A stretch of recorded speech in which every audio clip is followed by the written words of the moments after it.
Hi everyone, what's up? Welcome back to Zoom Story. If you are new to this channel, you are requested to subscribe my channel for more updates. Please try to watch the full video.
Drawing is a creative task. You can draw anything as you wish through Photoshop and Adobe Illustrator.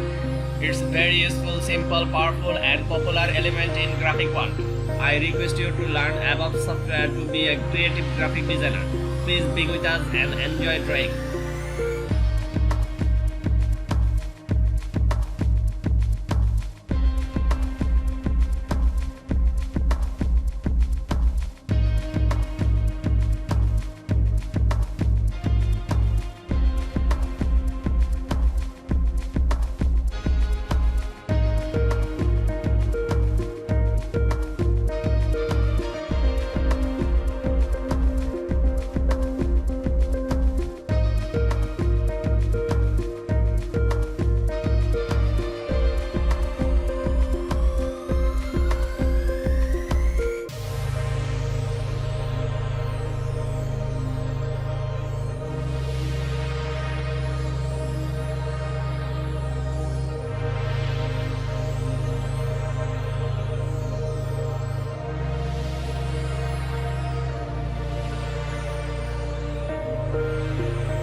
If you seek a graphic designer, embroidery digitizer, then please knock us through the following email address. We can handle any sort of graphic or embroidery task smartly. Besides this, if you need several sort of graphic design, embroidery design and CAD/CAM software, then just mention it and send us an email to get it.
I hope you enjoyed this video. Please let me know what you want to watch later in commenting. I think this video is easy and quick to learn for graphic designers who are looking to improve their skill in Adobe Illustrator by using new tips and tricks. Please being with us to learn graphic design, embroidery design and CAD/CAM system step by step. Thanks for watching. If you like my channel, please share this video. Subscribe and likes will be a great support to create good content. Bye bye.